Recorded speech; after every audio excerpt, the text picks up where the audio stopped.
Hello, I'm Michele Levine, CEO of Roy Morgan Research. Well, we're about to enter the final stretch of a campaign that's been a roller coaster for both parties. Over the last few days, Roy Morgan has been polling and scrutinising three of the most critical bellwether marginal electorates to look at what really matters. And here's what we've found. Firstly, the far north Queensland seat of Leichhardt. This marginal Labor electorate includes Cairns and covers a huge area over Cape York Peninsula and the Torres Strait. Incumbent Jim Turner is facing a tough contest from the LNP's Warren Entsch, who's previously held the seat. The latest Morgan poll in Leichhardt shows the coalition ahead at 52.5% to Labor's 47.5% on a two-party preferred basis. This represents a swing of 6.6% since the last election. Most Leichhardt voters, 55%, are primarily concerned about economic matters, and there's a sleeper issue. Nearly 6% of Leichhardt voters are most concerned about boat people and immigration and see the coalition as better than Labor. So Leichhardt looks set to be won by the coalition. Now, some of the swing is due to the profile of Warren Entsch, so the 6.6% swing is unlikely to translate across the whole of Queensland.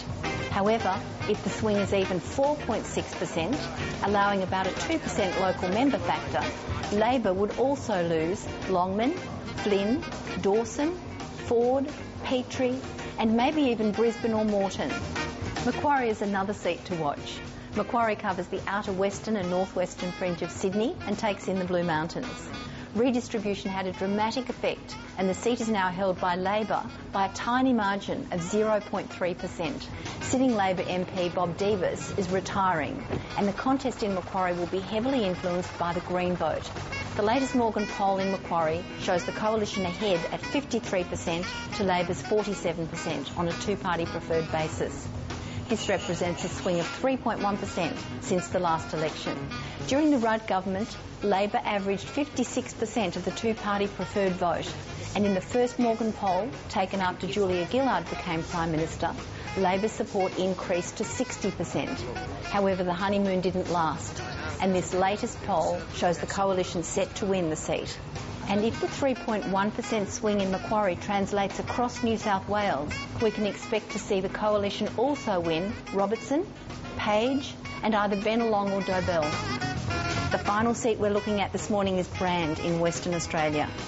Brand covers the satellite cities south of Perth and is held by Labor's Gary Gray by a margin of 6%. The latest Morgan poll in Brand shows Labor ahead at 53% to Liberals 47% on a two-party preferred basis. This represents a swing of only 3% since the last election, so Brand appears safe. Although the 3% swing away from Labor is not enough to deliver Brand to the coalition, if that swing translates across Western Australia, we can expect to see the Liberals win the marginal seat of Hasluck. Well, there's some of the key factors that will really matter when Australians cast their votes next Saturday. Although the election is looking extremely close, a lot can happen in a week in politics. But at this stage, Roy Morgan's polling indicates that the coalition could win 6 or 7 seats in Queensland, 4 in New South Wales and 1 in Western Australia, while losing 1 or 2 seats in Victoria or South Australia, like McEwen, Latrobe or Sturt. The high Green vote is hurting Labor, and Melbourne looks set to go to the Greens. On today's figures, the outcome could be a hung parliament.